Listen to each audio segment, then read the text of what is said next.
চাটমোহর উপজেলার হরিপুর ইউনিয়নের চড়ইকোল সরকারি প্রাথমিক বিদ্যালয়ে শিক্ষার্থীরা ফুটবল প্র্যাকটিস করছিল। এ সময় ওই এলাকার বিএনপির সাবেক সভাপতি কোকিলের মাদকাসক্ত ছেলে নয়ন ঘটনাস্থলে পৌঁছে মেয়ে শিক্ষার্থীদের ভিডিও ধারণ করতে থাকে।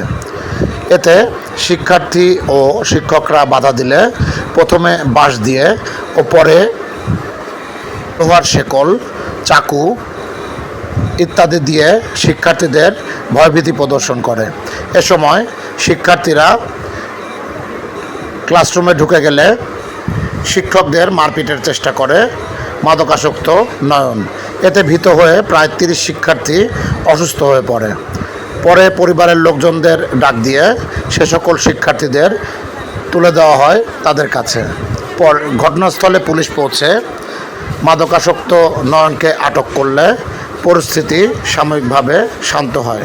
এ ব্যাপারে শিক্ষার্থীরা জানায়, মাদকাসক্ত নয়নের ভয়ে তারা ক্লাসরুম থেকে বাসায় ফিরতে পারছে না।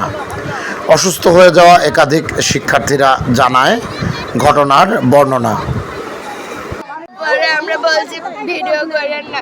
পরে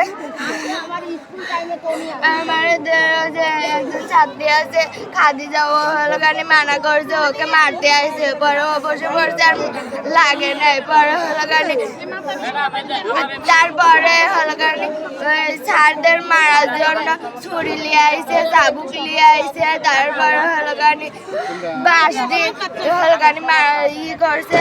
তারপরে ওই কুয়া দিয়ে ঢেলাইছে।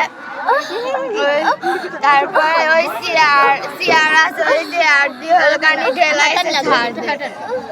কে মারছে? ওই পাগলটা। কে ওটা? কি নাম? নয়ন পাগল, কোকিলের ছেলে।